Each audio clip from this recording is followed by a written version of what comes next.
What's up mga kasir? So dito naman tayo sa Pasig. Nagkaligaw-ligaw pa ng layo. So ito yung ayos. Hindi kasi kapag dito, di ba, hindi tumutugtado sa ano natin. Ito yung ayusin natin. So ang problema nito, pag inapakan namamatay kayo. Oo. Di ba pag binuksan namin Oo. ito? Pag inapakan ng... O yan, pag tinapakan, umaandar. Tapos mamaya-maya, patay. Mamamatay. Tapos pusa na siya uli, sisindi. So nakita natin na medyo masikip siya. Mag-i-stack up na ito. Lalo na pag yung hindi na umaangat yung langis. Yun ang problema nito.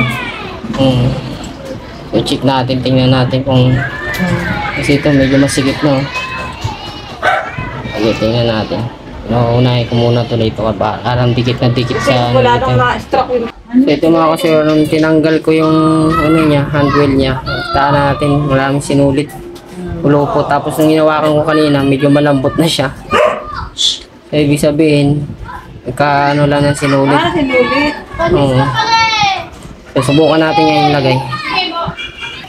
So ayan na siya mga kasir, lagyan na natin siya ng belt. Subukan na natin ngayon ulit. Ano, mamamatay ba ulit.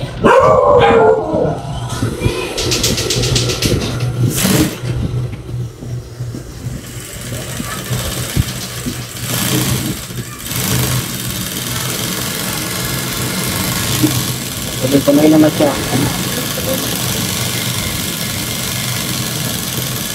Para yung pangit tatantin. Ayun natin ang ano Para namin. tumatama. Malambot na kasi siya. Sa ilalim. Kasi madali uminit yung ano niya. Rotating hook. Check na rin natin. Subukan na natin kay ma'am. Parang di na ako sanay yan. Baka mag-discover ako. Ito ka dami.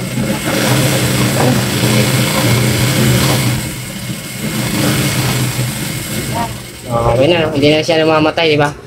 So, gano'n lang mga kasama. Iwasan nyo na nagkaroon kasi ng ano rito, sinulid. Nakita nyo na ito. Nagkaroon ng pulupot dito yung sinulid. Minsan, Ah, ito pala yung ito. Yan, iwasan nyo mga kasama. Pero ito pwedeng lagyan ng langis yan. Hindi yan pwede. Wag mo lagyan ng langis. Lagyan ko pa naman langis yan. Kasi lalambot yan. Minsan dudulas. Imbis na bibilis, dudulas na lang siya. Yan, mahinang kapit. Ah, Kaya wag nyo. Dito lang sa ano. dito lang sa ano dito. Dito. Ayaw mo talaga pakita, te? Wag! Ayaw talaga. Ayaw nang mayari magpakita. So, ayun mga kasawer, nakita nyo naman, yun nga. Yun lang problema, nagkaroon lang siya ng pulupot na sinuli dito sa handwheel niya. Yun yan, kaya medyo namamatay. Pag inaapakan daw, namamatay. So, ganun din, pag diyan kayo mga kasawer, ganun, check nyo lang din, lalo pag bago yung makina nyo. Check nyo po dito sa handwheel niya. So, ayun, follow for more mga kasawer. Para magkaroon kayo ng idea. Para sa inyo po talaga itong ginagawa ko. Kaya follow for more mga kasawer. So, hanggang dito na lang. Salamat kaya tayo magpakita.